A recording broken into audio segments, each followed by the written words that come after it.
everyone. Welcome to Michelle's Inspiration Hour podcast. Every guest on this show always shares their inspirational life stories. And I want you to think, what is your story? What do you need to tell the world about you? So, our next guest actually has a mission. Her mission was directly given to her by Spirit when her memory returned of her near death experience, which was 20 years after the actual event. Do not be afraid of death, is what she needs to tell everybody. But she does have a wonderful story to tell. Well, Nicole Kerr, and hopefully I can say all of these words correctly, Nicole Kerr is an eternality advocate, national best-selling author, and speaker. When she was a 19-year-old cadet at the U.S. Air Force Academy, Nicole would be forced to learn how to live and love differently following a terrifying and transformative near-death experience. Her memory of the crash came back 20 years later, and it has taken Nicole almost another 2 decades to align her soul, spirit, mind, and body, proving that healing is certainly a non-linear process. So let's go ahead and get her on and hear her wonderful life story. Michelle. Hi, Hey, Nicole. Michelle. Thank you, thank you, thank you. What a beautiful introduction. And I am just excited. I'm delighted. I'm grateful to you for putting me on your show today and to talk to your listeners. I think we'll have an interesting discussion. Oh, absolutely. And, and we're going to talk about your book in just a few seconds, but whenever I was reading your book and learning about your life story, and, you were talking about life angels, who helped you during this experience. And I'm thinking, oh my goodness, Nicole, you are a angel. You're a warrior at that because, and I think our listeners will be thrilled to hear about your story and about your tribulation. But I'm going to go ahead and bring up your book first because a lot of the information is in your book that I'm going to be bringing up. But it's called You Are Deathless. And oh my goodness, national bestseller. No. And 9 months. Can you Congratulations. Thank you. Thank you. And I think the reason it is because I wrote it from the heart and it is my truth. I didn't filter out stuff that I thought may offend my family or anybody else like that. And I think the other part of it was helping me heal to write it. And that was another big, big piece of this, which was completely a different way of writing than I was used to as a scientist at the Centers for Disease Control and Prevention. You write a whole different way. So this truly is my authentic voice coming through. And when I did the audio, I just released it on Audible. It's a 7-hour listen, but I used my own voice because I thought this is my story. I'm not going to pay an actor to narrate this. And I had to go back to therapy again when I was doing it because it triggered again to really, it's one thing to write, but It's another thing to read it and then to have to listen to yourself tell your own story. It's powerful, Michelle. Right. It is really powerful. So it has been an arduous process, but it's also been another layer of the healing process. And don't think that healing is linear because I'm here to tell you it is not. A plus B does not equal C. And I think anybody that's dealt with chronic physical problems, can attest to that. And even mental and spiritual, it's just not the way. I wish it was that simple, but it's not, and that's where our gifts come in and lessons learned. And unfortunately, some pain and suffering usually has to come for most of us earthly beings to get that. Okay. Yeah. And that's one of my questions I was going to ask you. Why do you think that it took you 20 years to remember your traumatic, experience? I'm sorry, not traumatic brain. You did have a traumatic brain injury, but near-death experience. So why did it take 20 years for that? So there is a wonderful book called The Body Keeps the Score. I don't know if you've heard of that. It's by Dr. Bessel van der Kolk, and it talks about trauma and how your body represses trauma, and that if you don't get the help that you need after a traumatic event, your body finds a way to unhealthily, if that's even a word, cope with it, because it's got to deal with it somehow for you to move on and live. And my mother and dad did not believe and told the doctor when he said Nicole needs some psychological help. She's been through a massive trauma. They said God and Jesus are our psychologists and psychiatrists, and she doesn't need that. And I'm going to tell your audience, they were wrong. Okay. Jesus didn't appear on my sofa or God and say, Nicole, let's talk about your trauma or let's deal with it, and to you have to unwind all of that. You have to go back and you have to, not that you have to relive it, but you have to understand that that trauma is still living in your body. And if you don't resolve it, that it will continue to sabotage you no matter how much your mind has this intention of, I want to do this, or I'm going to stay on my diet, or I'm going to, finish these courses. You wind up procrastinating, especially with complex PTSD. It is related to the trauma and it's not something that you're intentionally doing. So please do not beat yourself up about it. But I think it took me 19 years, almost 20 years for my memory to come back, because with trauma, you have to have support. Okay. And support that you trust. And you have to remember, when I was 19, I was discharged back home. I was medically discharged from the military. So I am now a 100% disabled veteran. I went back to being an infant. So I had to depend on my mother, especially, for everything. I couldn't walk. I couldn't go to the bathroom by myself. And here, all these other 19-year-olds are going on with college. So I went back into the environment that I was trying to grow out of, back into the same church, back into the same parental belief systems, except this time I was coming back with major physical injuries and a lot of pain and a lot of suffering. So I didn't have that support. I was given the same support of just go to church and just pray about it and it'll get better. And it didn't. In fact, I developed an eating disorder. That was the way my body did. So I dealt with it in an unhealthy way, because any woman or man that has dealt with an eating disorder, and mine was binge eating, it's just the shame of it was just horrific. I mean, I really see now how much I hated myself, but I couldn't back then. And I was using the food to just push it down. But you have to have support, and you have to have the resources available to you and be able to utilize those resources and know that it's not a one-time fix. So there's so many modalities out there now to help people with trauma that are non-invasive. Some do include medication, but there's neuroemotional technique, there's EMDR, there's hypnotherapy, and now they're experimenting with psychedelics, to help people with all of this. So you've got to have the resources to be able to go do this and to keep at it, because that is what transformation is about.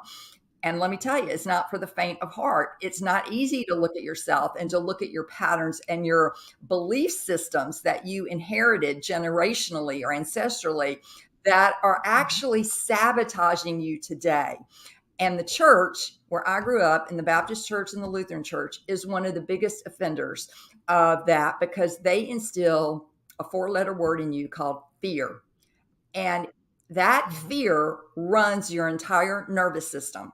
So you are never going to be free of that fear until you address where it's coming from. And that's my story to tell you, is you do not need to fear death. I put BTDT on as one of my credentials on the book. I don't know if you can see it. Been there, done that. Oh, yes. And I encourage everybody to do that. People are like, can you really just take that and put it on a book? I said, I certainly can, because that to me is the biggest teacher of all. I want to, if I'm going to go to a therapist, I want somebody who has been there, done that. If I have an eating disorder, I want someone who has gone through that, because you develop empathy, compassion, and sympathy. And so I think, in fact, I know that's why it took me 20 years, because I I had to find that support outside of my family of origin. And I had to get the resources in place to be able to do that. And I was just trying to make a living back then. I was single. In fact, I didn't get married till I was 40. So I was supporting myself. And so, you just kind of get on with life and live it until you really, your body just Right. starts shutting down and going, you're going to have to deal with this. And you brought up a very, very interesting point that I kind of want to talk about is the belief Mhm. system. And like you said, it's generational to generational. And you kept saying that grew up in the South, and I did as well. Okay, so So I went through the exact same the thing. Bible Belt, honey. Absolutely. And it's so interesting that you were going through the Air Force, because I grew up in Abilene, Texas, where there's an Air Force Mhm. base. So it was very active. All my friends were, what we call Air Sprats. Force Yeah. brats. Yeah. And they would move every four Yes. years. But anyway, so it makes it a very conservative Mhm. Mhm. community. I mean, Abilene has three Christian colleges, okay, universities. And so very, very conservative. And when I was a very in tune child. I could, feel the different energies, and I'm going, there's something going on here. I was shut down Yes. basically because of the belief system. And it took me, just like you, to finally accept it, because I just hid it for so many years until closer to 50. Mhm. Mhm.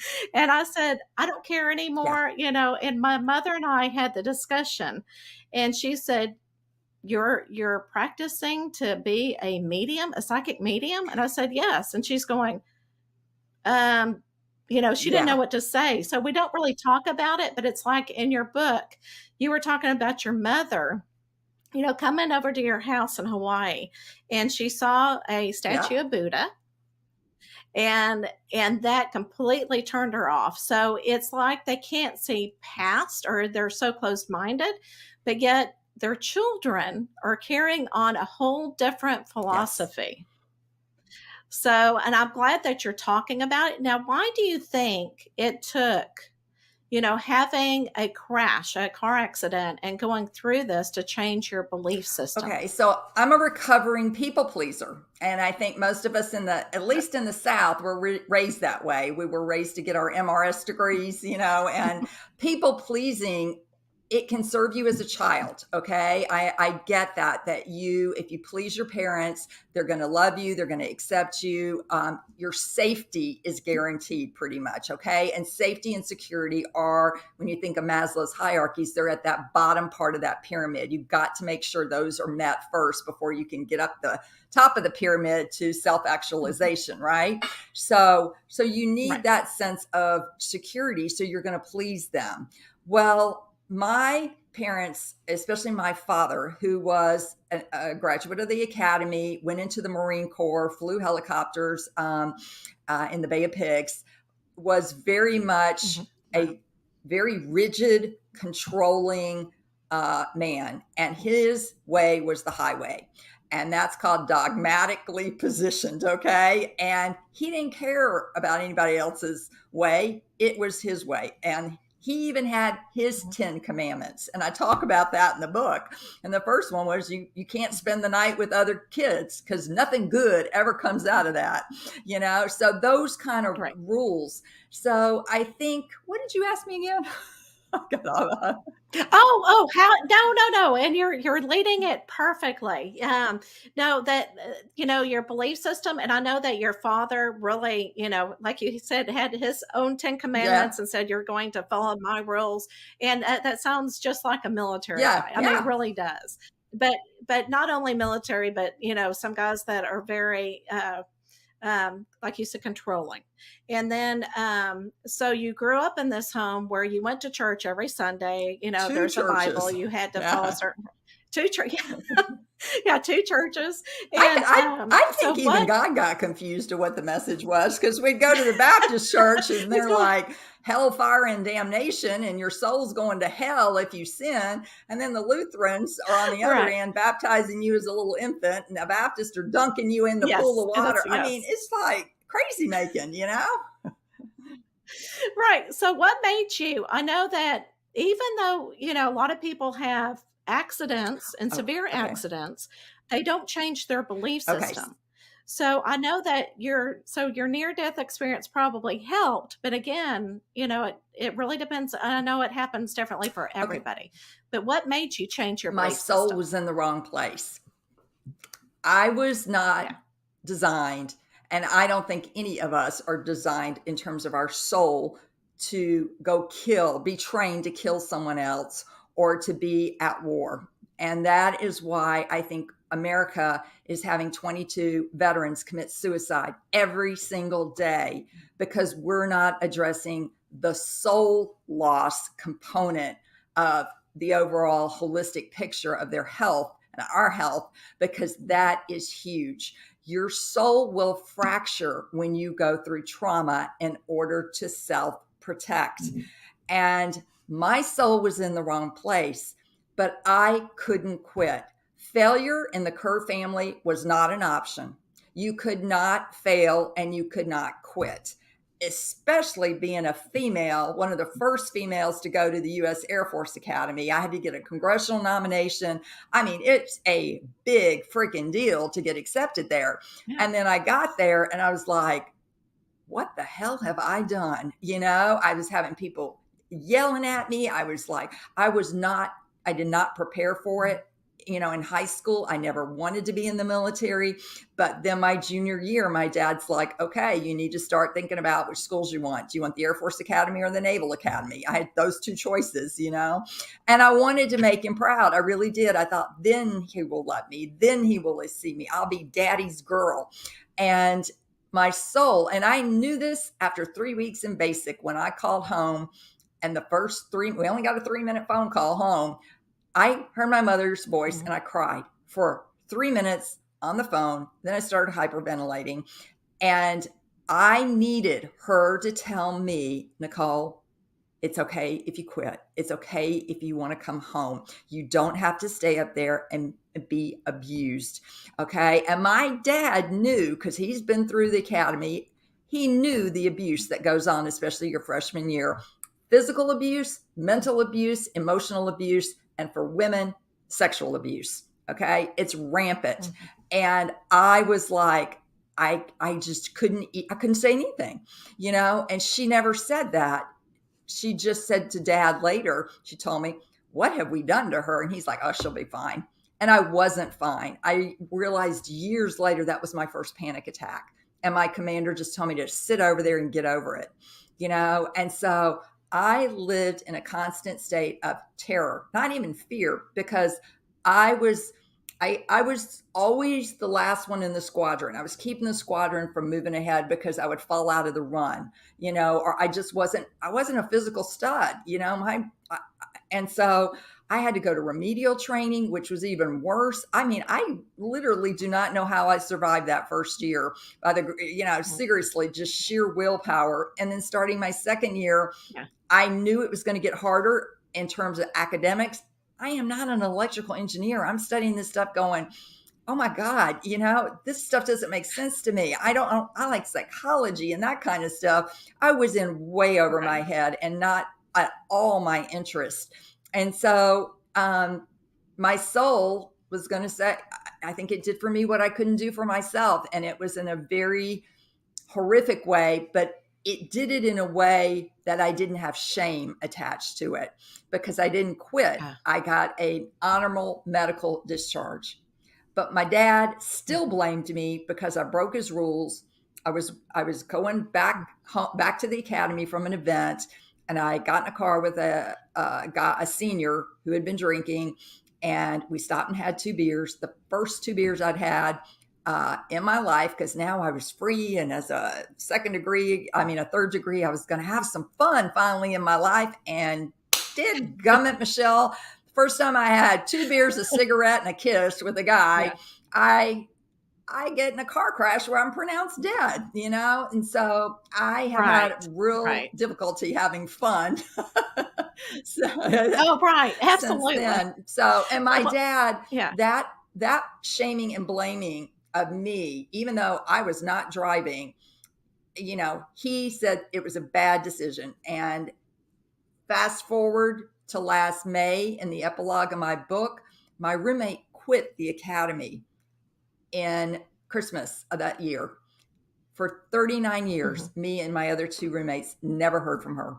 Never. And then we found her on Zoom, and Oh, we got together. She said, "Nicole, I'm so sorry." I said, "Why?" And she said, "I caused the crash." And I said, "What do you mean you caused it?" She said, "We made a pact that we would go back to the academy together in the same car." And when the event was over, I got in the car with a senior, and he was drunk, so I was going to drive him back. I liked him. I wanted to make out with him, and I didn't want you around. So when you asked for the ride back, I said, "No, there's one guy left. He's over there in his Corvette convertible. You can go back to the academy with him." And I said, "But Margaret, he's been drinking." And she goes, "Nicole, they've all been drinking. Who cares? Go have yeah. some fun. I'll see you back at the academy."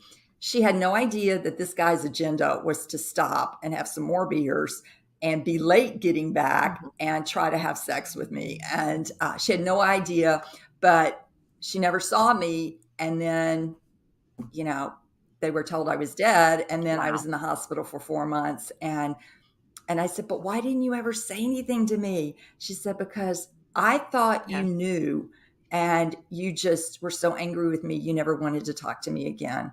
I said, "No, that part of my memory never came back." So that's another important lesson with trauma and memories. You have some memories, but some other people may have different pieces, and you need to talk it through, because she quit because she couldn't do it with the guilt and the shame. And she Mhm. loved the academy. She would have been a great officer. So she lost out. Wow. I mean, it was just really sad. It was really sad. And so when I told my father, "Look, I did know that that guy was drinking. I did know to get a ride home. And he said, "In the Mhm. book, I put this, you still made a bad decision, and you Mhm. should have walked." That's the kind of mentality that I Yeah. dealt with growing up with my father. Yes, I need to walk 25 miles back to the Air Force Academy from this park in the dark on a Sunday Right. night. Yeah.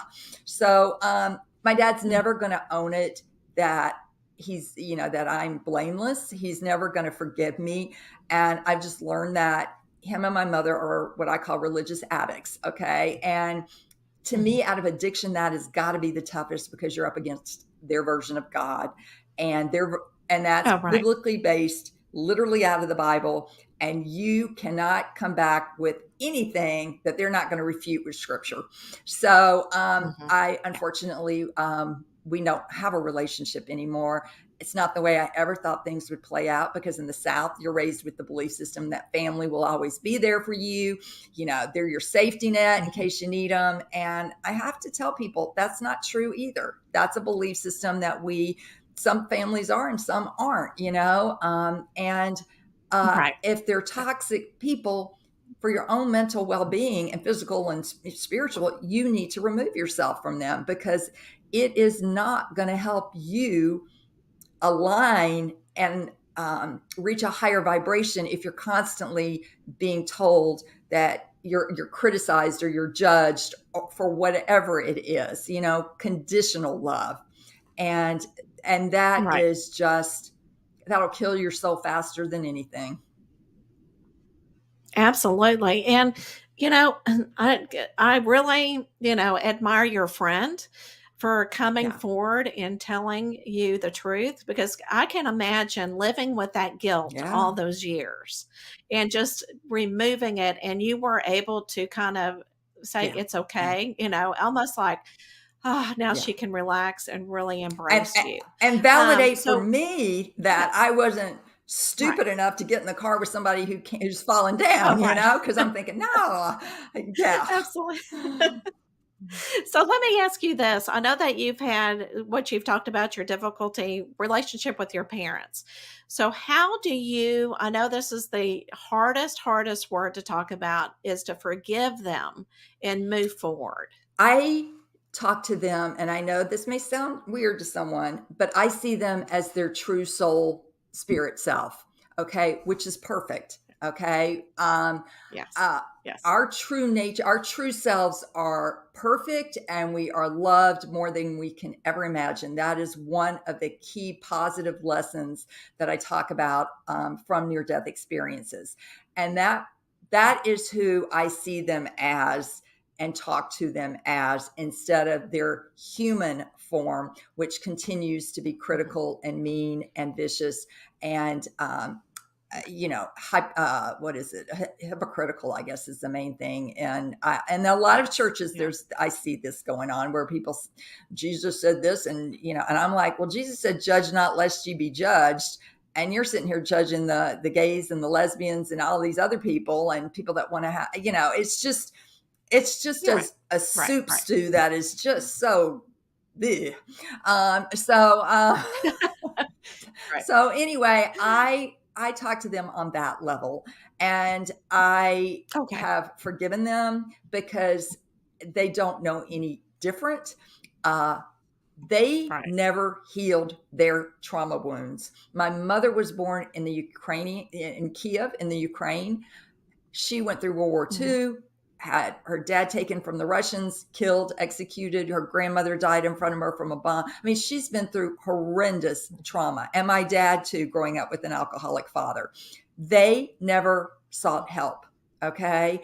If your parents never get help, they have no empathy for you going through your own trauma or sympathy or anything like that. So once again, the generation before you has to heal in order for you to feel safe enough to heal.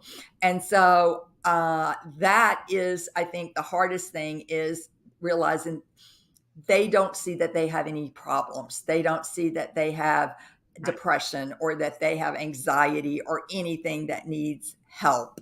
They're fine and they've Yeah. gotten along Yeah. fine their whole life and they turned out well. And I'm just like, oh, but if only you could understand how this has influenced and impacted so many people. Absolutely. Oh, absolutely. Okay, so I'm gonna kinda change You go things a little ahead. bit. Before the last question, Will, let's talk about your near-death experiences because I know a lot of people, you've learned so much about your Yes. life and just, what you've been through. Again, you're a warrior. So you've had 2 near-death experiences, and I know that in the book when I was reading about the second one, I didn't even think about it being a near-death experience, but you died Yes. twice. Can you kind of talk about what you saw? Because I don't want to give it away about the second one that you wrote it in a Yes. blog. So I don't think it's in your No, book. It's in no. a blog about who was with you because I think that's important for people who have lost people that they're Yeah. dear to. That's and grieving. I think that is such a wonderful story. I'm going to leave it Okay, with so you. in the book, when I my memory came back, I actually remembered how I was sitting in the car. I went through the windshield butt up, which is how I cut up all the insides of my legs and all that. But anyway, when I went up, I had an angel come down, and I talk about it in the book as Casper the Ghost, and that it was male in nature.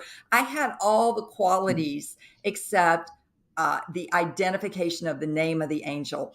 And I published the book this past August. And my grandfather, on my father's side, whose name is James, died from a massive heart attack at 58 years old in August. So in August, here I am, and all of a sudden I smell cigar smoke, and he smokes cigar, and I'm like, what is going on here? And then I hear this voice, and it's my grandfather coming in and telling me that at 58, which was the age I was last August, it's now time for me to know that he was the angel that came down and lifted me up to this space where we had this conversation, which it's not English because I'm not in a human form anymore. I'm in my soul All right. form. So I could hear other angels and things like that.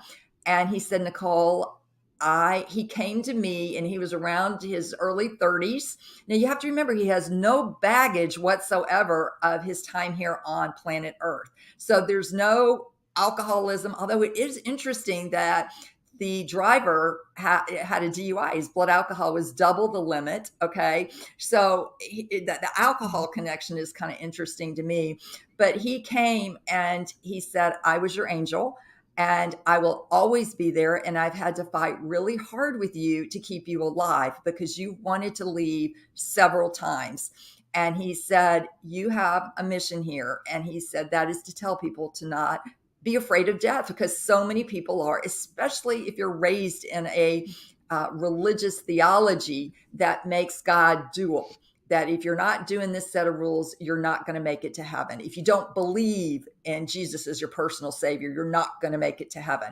And I found all that to be non-truths, that God is love and there is nowhere that God is not. And anything that any way causes you to fear anything, God, whatever, is not of God. That's of man. And so James stays with me. I call him my military angel, and he's not going to leave me until I pass on. And the near-death experience, the second one I had was in the hospital 2 weeks after I was admitted in ICU. I was there for 4 months total, but 7 weeks in ICU. And I was going up and down with my injuries. I was life and death every single day.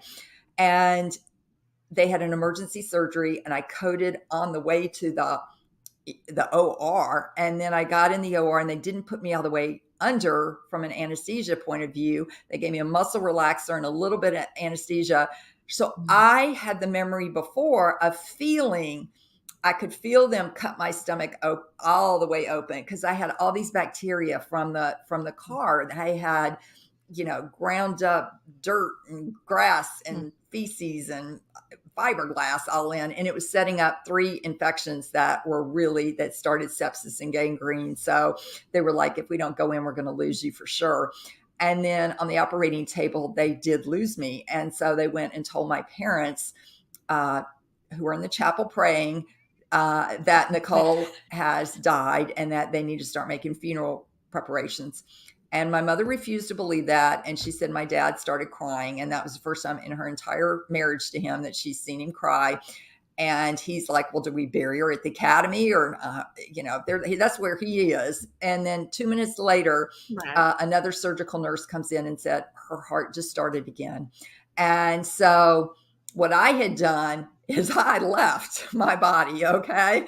I was like, I'm out of here again. And James fought me again. And I left the operating room. I left the hospital. I didn't get to the level that I was at previously, where I was trying to go back to that beauty, that white light, those beautiful colors, the absolute loving kindness of all of that on the other side, which is why I didn't want to come back in the first place.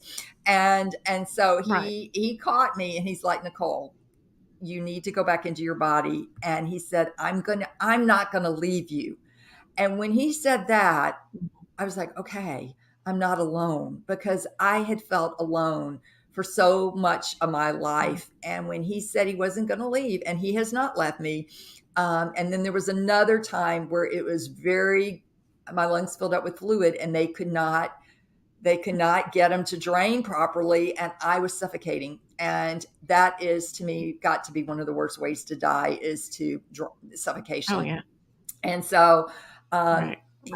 once again, I started to leave my body, and he's like, nope, you gotta stay with me. You'll see it play out later in your life. You have to trust me. And that's why when people say with your book, oh, do you have a strategic plan or how you're going to do? I'm like, I don't, they figured it out a long time ago how this message needs to get Right. out. I just need to keep showing up and talking about it, because we have such a Absolutely. fear about death. It's a very much, writers write about it as doom and gloom, and that it's negative and depressing. And that is not at all what my experience of death was, or hundreds of thousands of other people that have had near-death experiences. There are actually 10 common lessons from NDEs that I talk about in the book. Every single one of them is positive, including the first one, which is we do not die. When we actually die, Right. we all have an energy body. That may be news to some of you. You have an energy body, Oh, but no. we're all energy, and that's why Mhm. everyone and everything is connected, and we need to start getting that lesson as a world, because every one of us we're connected energetically to nature, to Mother Earth, to all sentient beings. So, these 10 positive messages I want out there, and one of them is you're never alone. And when so Mhm. many people are scared of dying alone, and I'm here to tell you, you do not die alone. You have this whole uh, comrade or contingency, is what I want to say, of Right. angels Right. and deceased loved ones, and even your pets.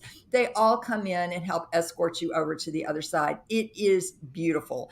And I want to help us to reframe that for our children too, so that they don't need to fear that. And our country is so full of fear right now with all these mass shootings.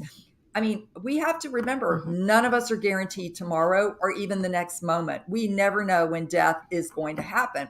It is out of our control. And that is one of the hardest emotions for people to, and me especially, after having been when I wanted to Mhm. control things, thinking if I could control them, then they won't happen. And that is an Right. illusion. And you worry for nothing. So along with that feeling of out of control, you put worry with it and impending doom. And you're at a very low vibration, and so to free Right. yourself from Right. that, because if you fear death, you're not going to truly live. And that's another reason I wrote the book, is I hope the book inspires you to live fully and freely with your hands wide open and your heart as open as you can get it. And it's not an easy journey, but we need to start, all of us, awakening to the beings we were created to be. And most of us have spiritual amnesia. We absolutely forgot Mhm. who we were created to be, and we became these beings that other people told us we should become. So we have to unravel all that and get back to who we really are. Well said. Oh my goodness, Nicole. That is beautiful. Thank you so much. I know you're going to help so many Oh, people with that I hope message. so. I hope All so. right. Oh, you will. Oh, absolutely. And God chose you. The spirit, your spirit to angels chose you to carry on, because even though you're trying to leave and say, okay, it's my time, and they're going, Yeah. nope, they Yeah. chose you. Okay, you're stronger than what you think you Yeah. are. All right, you ready for the, yeah. Take a deep breath. Woo. Yeah. Okay. Uh-oh. Uh-oh. The wheel disappeared. I No. don't, do you see it? Oh, I don't either. Something happened. That happened to me earlier. Oh my goodness. Hold on. Something has been going on with my internet, and I don't know what that is. Oh my goodness. Let me see if I can get it back up. Oh, I can hear it, but it's not there. Okay. Let me remove it. Let me do another share. It'll just take me a few seconds. Oh, okay. I will tell you what the will said. Okay. Um, who was your favorite teacher? And it could be a teacher that's not really a teacher, somebody who on earth has taught you lessons, or a teacher in the past who has really been a big impact in your My life. husband, and he happens to have his PhD in education. His specialty was Oh, middle okay. level ed. He loves teenagers, and I didn't meet and marry him till I was 40 years old. Okay, he has taught me so much about myself, and I dedicated my book to him. And I'm going to read it. It's real short. Oh, sure, absolutely. I'll write and up before you start. The Guess wheel. what? That's him. Yes, there he is. Hey. So if you're just listening to it, there's a picture of her and Paul, her husband. And I know he is a huge, I mean, not only teacher, but an earth Yes, he angel as is. well. So, yes, go ahead and read To the my dedication. husband, Paul David Deering, who saw in me what I could not see in myself until one day I could. I came back, and now I know why. Mhm. That's I'm lovely, sorry. Nicole. I Lovely, just, lovely. It's so heartfelt. It Because he did see in me, and I think yes. that's a lot of relationships. One of the other spouses can see in that person what that person couldn't see. He saw me struggling with the eating disorder. He saw my family and me trying to please them and just Mhm. never getting what I wanted or needed from them. And he's been with me every step of the way, and it has not been easy, living with someone who has Yeah. been to the other side and has sensitivities and all my issues, and tissues, the issues in the tissues. But thank you. Oh, you're welcome, and you know what? He was meant for you all along, Yeah. so he had to just time it Yeah. So right. trust out there if you haven't found the right soulmate yet or soul to partner with, that person is there and it is a divine timing on Yes. all levels. And please don't give up hope. And he's a He musician, is. isn't He he? absolutely is. He goes by Dr. Paul, and I gave him a guitar as a wedding gift, and so he is a songwriter, and he also has a YouTube station or whatever. But he Yeah, writes more political yeah. type things, Bruce Springsteen oriented kind of stuff, and uses his voice to help in making the world a better place for everyone on an equal level in that realm. Oh, well, yeah. So thank you Yeah. to Paul too. But thank you, Nicole, so much for sharing your gift with us. And I know that it's not easy to talk about because you have been through so much tribulation, and I want to say in Yeah. hell, Yeah. but again, you're such a warrior and you're able to bring the message to us that need it because we Yeah. need it right now in our world. And I want to give you the Oh, thank love you. and the love energy to carry Thank on. you so Okay. much, So Michelle. thank you and God God bless you bless. too. Oh, well, Bye, thank you. everybody. Aloha. Thank you. Bye. Yeah.